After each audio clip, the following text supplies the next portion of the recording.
Hi there. Good morning. Good morning. So We missed it again. we missed it again, and so we're doing it Saturday morning. Yeah, Saturday morning relationship Friday. Yes.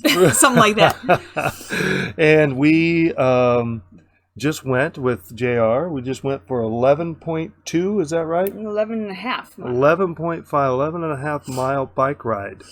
And so I got my Fit Life shirt on, a little Yes. sweaty, Sweaty. sweat, I'm and sweaty. it was hot out there this morning, but it was a nice bike ride, wasn't It was it? beautiful. There's Yeah. a lot of people out there.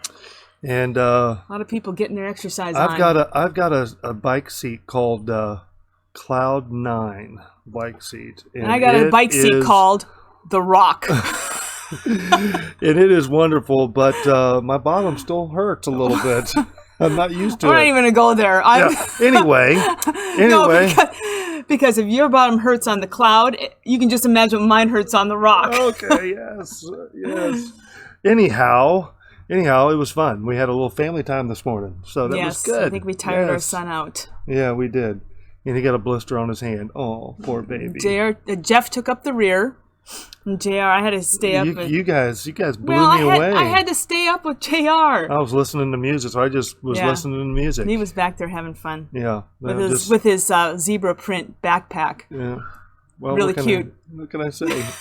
I Anyway, wanted to take a picture so bad, but I decided to give him some respect. thank you, please. You're Thank you welcome. for the respect. You're welcome. Okay, so we're talking about summer, the love in every The hot season. We are time. in the season of summer, and let me just tell you what summer, how this author describes the season of summer. The season of summer in a relationship is when things start to get hot. The heat of summer causes us to begin shedding our layers, getting to know one another in a deeper and more deliberate way. We start experiencing the warmth of emotional intimacy, the heat of physical intimacy, and the fire of spiritual intimacy. And we've got to learn how to navigate each of those areas in a healthy and meaningful way so that we don't get burned. I hate sunburns. I hate them too. They hurt. I don't get them. Yeah, SPF 3000 is about what Long sleeve shirt for the bike ride. Yeah. I don't mess around with the sun. No. But anyway, so that is the time where it's pretty intense. I mean, Yes. It seems like you're growing spiritually, physically, and emotionally, and Together, right? Together. Yeah, Mhm. you are shedding your layers. You know, in summertime we put short tank sleeve tops shirt on and and tank tops, except for you. I know. Long sleeve shirts. Well, I'll be in my tank top later Yeah. on. Anyway, so shedding our layers, so we get to know each other. Now, the interesting thing, when she goes further into the devotion about the summertime, is she was talking about 2 Corinthians chapter 6, verse 14, which says, "Do not be unequally yoked with unbelievers." Now, what the church has normally understood that time to be, or that passage to be, is that a Christian shouldn't marry a non-Christian, Right. and there's truth to that. Mm-hmm. But the idea of yoking in a farming community is well known. So let me see if I can explain it this way. A yoke is a wooden bar that goes over the top of two oxen that keeps them working together. Or the center part of an egg. Or the center part of an egg, yes, a yolk. Anyway, I know. the key to good farming, and the key to being able to farm easily without a lot of work, is to find two animals that are of similar strength, similar size, Okay. similar ability to pull the plow. Okay, so the idea is you want to find a good matching team. And so in a relationship, you want to find someone who is obviously, as Christians, we want to find a Christian, but obviously someone that is a good team. Imagine a yoke of oxen who are pulling a plow. Of course, this was before tractors, obviously.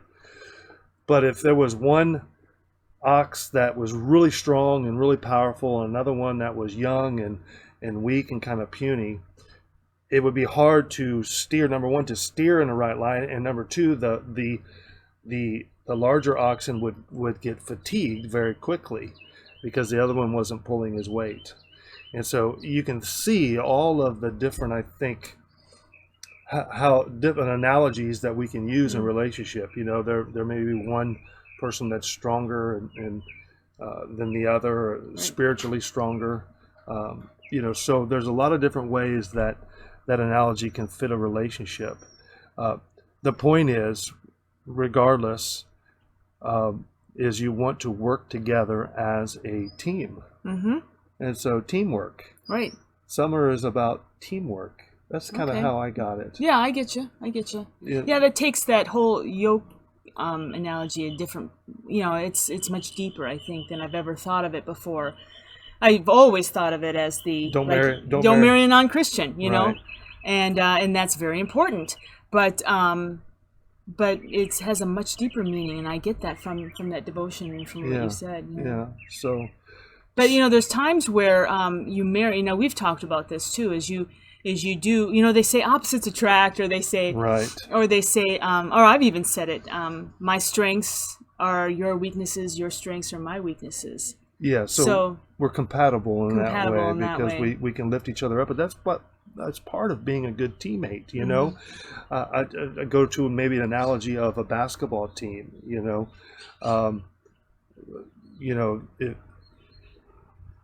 you need to have people who are willing to pick up the slack for one another, who will, you know, if one person's not a very good shooter, you know, but is a great rebounder, then they find their place within the team, you know. So, but in terms of a relationship, the idea of being able to work together, regardless of, you know, number one, regardless, you know, the stronger needs to pull the weaker, you know, and then it's not about getting the glory either. Okay.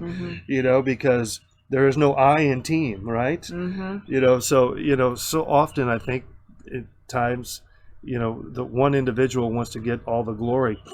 There was a 10-part documentary on ESPN not too long ago called, what was it called? Well, anyway, it was the story of Michael Jordan and the Chicago Bulls. What was it called?